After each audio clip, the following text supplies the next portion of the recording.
SSTVಯಲ್ಲಿ ಜಾಹೀರಾತು ನೀಡಲು ಈ ನಂಬರಿಗೆ ಸಂಪರ್ಕಿಸಿ. ಟ್ರೆಂಡಿಂಗ್ ಇರೋದೇ ಅದೇ ಸರ್. ಇವಾಗ ಗೆಲ್ತಾನೆ ಇವರೇ ಗೆಲ್ತಾರೆ ಅನ್ನುವಂಥದ್ದು. ಅದರಲ್ಲಿ ಇನ್ನೂ ಗೆಲ್ಲೋದು ಟೈಮ್ ಇರುತ್ತೆ.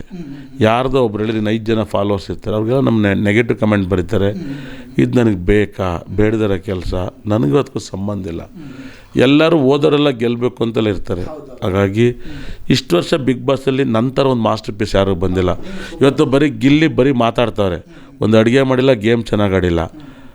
ನಾನು ಅಡುಗೆ, ಗೇಮು, ಮಾತು, ಸ್ವಿಮ್ಮಿಂಗ್ ಟಾಸು, ರನ್ನಿಂಗ್ ಟಾಸು, ಇಂಥ ಟಾಸ್ ಹೊಡೆದಿಲ್ಲ ನಂಗಿಲ್ಲ. ನಾನು ಬಿಗ್ ಬಾಸಲ್ಲಿ ಫೈನಲ್ ವಾರ 10 ಕಿಚ್ಚನ ಚಪ್ಪಳೆಲ್ಲ ನಂದು, ಆದರೆ ನಾನೇ ಆಚೆ ಇದ್ದೆ.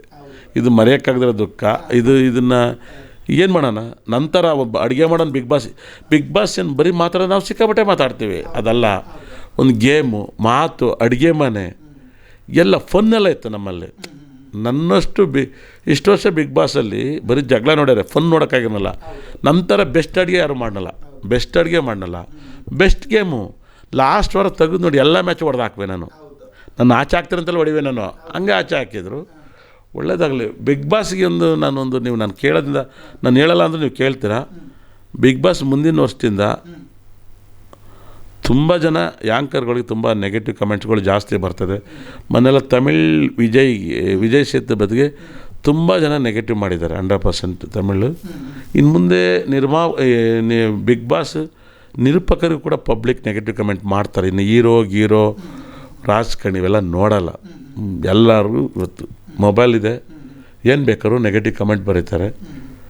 ಪಾಪ ಸತ್ಯ ಇದ್ದು ಮಾತಾಡಿದ್ರೆ ಪರವಾಗಿಲ್ಲ, ನೆಗೆಟಿವ್ ಕಮೆಂಟ್ ಇರುತ್ತೆ. ಅದೊಂದು ಜೋಪಾನ.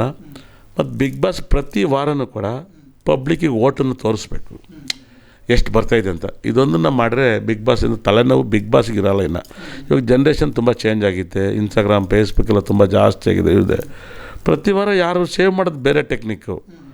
ಓಟ್ ತೋರಿಸಿದ್ದು ಇನ್ನೂ ಚೆನ್ನಾಗಿರುತ್ತೆ ನನ್ನ ಪ್ರಕಾರ, ತುಂಬ ಒಳ್ಳೇದು. ಅವಾಗ ಎಷ್ಟು ಓಟ್ ಬೀಳ್ತಾರೆ, ಹೆಂಗೆ ಬೀಳ್ತಾರೆ ಎಲ್ಲ ಅವ್ರಿಗೆ ತೋರಿಸಿದ್ರೆ ಅವಾಗ ನನಗೆ ಈ ವಾರ ನನ್ನ ಓಟ್ ಕಮ್ಮಿ ಇದೆ, ಈ ವಾರ ನಾನು ಚೆನ್ನಾಗಿ ಆಡ್ಬೇಕು, ಜನಗಳನ್ನ ಮೆಚ್ಚಿಸ್ಬೇಕು ಅಂತ ಬರುತ್ತದೆ. ಆಗ ಈಸ್ ಬೆಟರ್ ಆಪ್ಷನ್. ಅದ್ಭುತವಾಗಿ ಕರೆಕ್ಟ್. ಈ ರೀತಿ ಆಯ್ಕೆ ಮಾಡ್ತಾರಲ್ಲ, ಫಸ್ಟ್ ಯಾರು ಸೇವ್ ಆಗಿರ್ತಾರೆ ಅವ್ರಿಗೆ ಒಂದಿಷ್ಟು ಒಳ್ಳೆ ರೀತಿಯ, ಅದನ್ನೇ ನಾನು ಹೇಳೋದು. ಅದನ್ನು ಓಟ್ ತೋರಿಸ್ಬಿಟ್ಟು ಮಾಡಬೇಕು, ಇವರಿಬ್ಬರಲ್ಲಿ ಯಾರು ಸೇವ್ ಆಗ್ತಾರೆ ಅಂತ. ನಂಬರ್ ತೋರಿಸ್ಬೇಕು. ಹೌದು, ತೋರಿಸ್ಬೇಕು. ಅದು ತುಂಬ ಚೆನ್ನಾಗಿರುತ್ತೆ.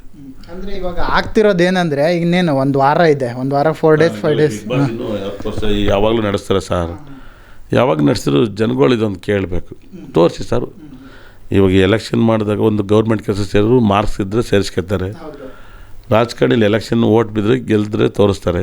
ಇದನ್ನು ತೋರಿಸಿದ್ರು. ರಹಸ್ಯ ಯಾಕೆ ಏನು ಹೇಳಿ?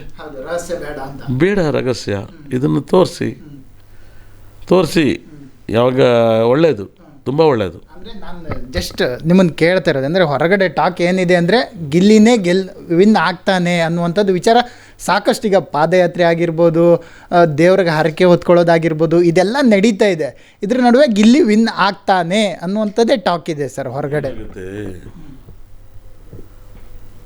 ಒಂದು ನನಗೆ ಗೊತ್ತಿರೋ ಪ್ರಕಾರ ಅಶ್ವಿನಿಯವರು ಅದಕ್ಕೆ ಅರ್ಹತೆ ಇದ್ದಾರೆ ಆ ಜಾಗದಲ್ಲಿ. ಏನು ಹೇಳಿ?